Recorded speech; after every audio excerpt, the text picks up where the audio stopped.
A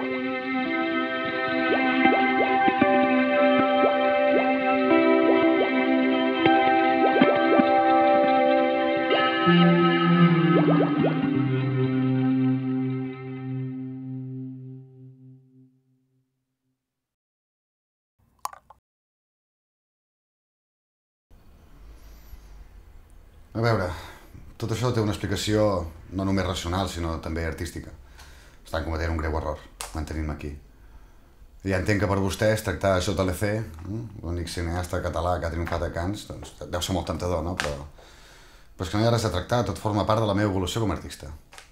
Després d'haver fet tot el que era possible en el món del cinema, jo m'estava començant a avorrir. De fet, jo era l'home que havia esgotat el cinema. I després d'això, què quedava? Només l'home i el seu art.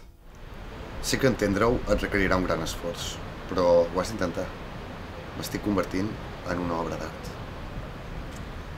Però què vols dir amb això? En què consisteix exactament convertir-se en una obra d'art? A veure, creus que hi ha alguna obra d'art que perdi el temps explicant-se i justificant per què ho és? A partir d'ara ja ho veuràs si t'agrado o no t'agrado, però no em demanis en què consisteixo.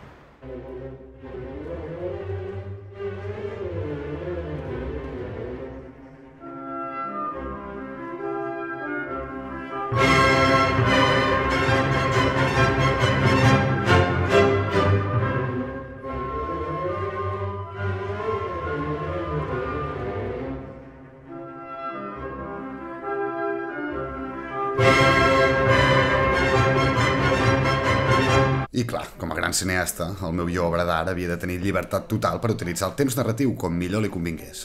Salt temporal, salt temporal! Doncs, a partir de dimecres? No sé, si disculpi, li fa res que la truqui jo en 5 minuts? Merci. Bon dia, en què el puc ajudar? Elipsi, d'acord, on l'he de firmar? Perdoni? Que no m'ha sentit. He fet una elipsi. Ara, sisplau, doni'm els diners. Quins diners? Vostè m'ha dit que em cobraria un xec en valor de 100.000 euros. Perdoni, però jo no he dit res. No m'ha dit res perquè, com ja l'he dit 3 vegades, he fet una elipsi. I m'he saltat el moment en què vostè accedia a cobrar-me el xec perquè no era narrativament rellevant. Ho entén? Però senyor, si vol cobrar el xec jo el necessito veure. Però tu qui t'has pensat que ets? Perdona, potser no ho he entès bé, Que tens alguna menció especial de jurat de Cannes? No. Vale. No sé, alguna participació a Venècia, potser Berlín? Perdoni, però jo no em dedico al cinema. Doncs així, sisplau, pot deixar de posar-se amb la meva forma de fer art? Que no n'he dit res, jo, de com hauria de posar aquests carmelos? A veure, si vostè el que vol és cobrar el xec, me'l vagi ensenyant, i si no, el convido a marxar ja. No ho entendràs mai, no? Mira, vale, és igual, em rendeixo, ja veig que amb tu no es pot raonar. Però m'emporto els carmels. Això també és gratis. Però, senyor, què està fent? Això us ho regalen, collons. I els ficus també, A veure, que la meva idea fos difícil d'entendre, per gent sense cap tipus d'imaginació, és una que fins a cert punt podia preveure. Però mai m'hauria imaginat que fins i tot la meva nòvia podria posar problemes davant d'una idea tan revolucionària. Carinyo, això no és el que sembla, De fet, això no està succeint a la teva línia de temps. Això està succeint en un futur pròxim on tu ja has mort i jo intento superar la teva pèrdua. Però, bueno, per qüestions narratives m'anava ben que dir-ho avui. Ho entens? No. Collons, com 21 gramos, com pot ser que no ho entenguis? De fet, jo tampoc ho he acabat d'entendre, Tu calla. Mai arribaràs ni a la sola de les sabates de la meva dona. El cel sia. Per cert, carinyo, què hi ha avui per sopar?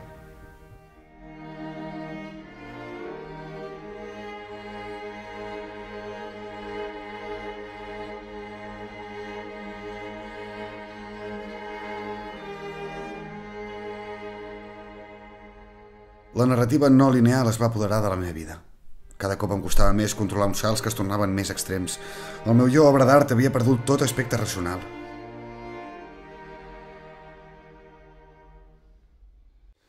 Sí, va arribar un moment en què vaig començar a patir per la meva integritat física. Els salts temporals sobrepassaven els moments de la meva gestació i de la meva mort i, en conseqüència, vaig deixar d'existir durant unes hores al dia.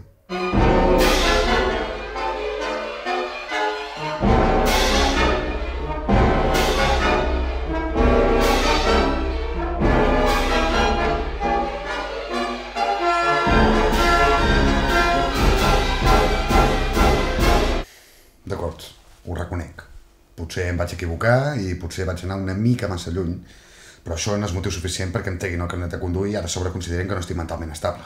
Deixar la idea de convertir-me en una obra d'art. Això mai. Sí, de fet, ja estic en converses amb el MoMA i segurament em compraran per exhibir-me l'any que ve. I bueno, em sembla que aquí podríem deixar la sessió ja. Si no els importa, així per acabar, podríem posar una cortinilla d'estrella, sisplau.